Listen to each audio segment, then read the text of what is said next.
50,000 to between 600 and 650 breeding pair. That's all that were left.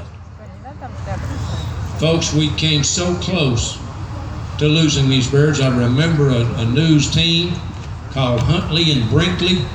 They came on and said the American bald eagle is toast. Within the next 10 years, they will go into extinction unless things change.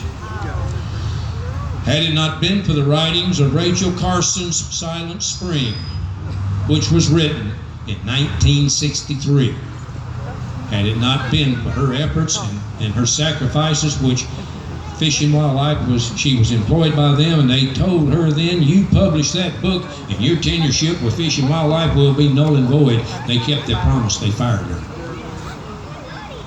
They found a reason to get rid of her.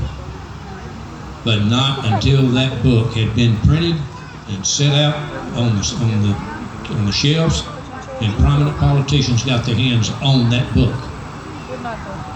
Folks, we came so close to losing this bird to extinction.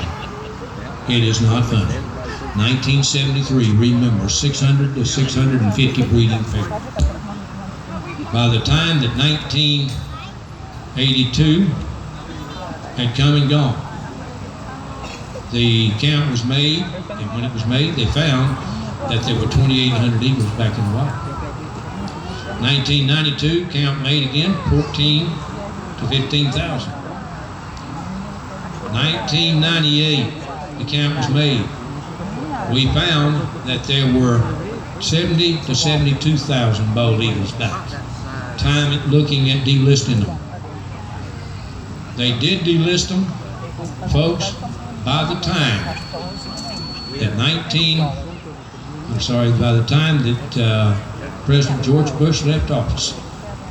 He declared the fact that the American bald eagle had made it back from the brinks of extinction. Today's date, we have approximately 300,000 bald eagles back in the wild again.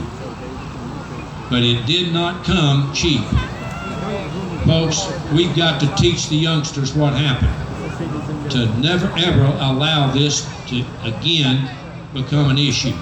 If we don't teach the children, history will repeat itself. Okay, let's see.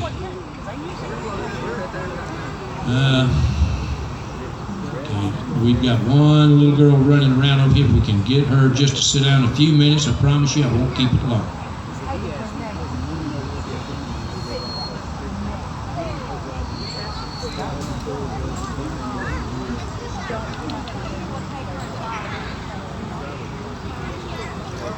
This is the only thing in North America to whip a grizzly, folks.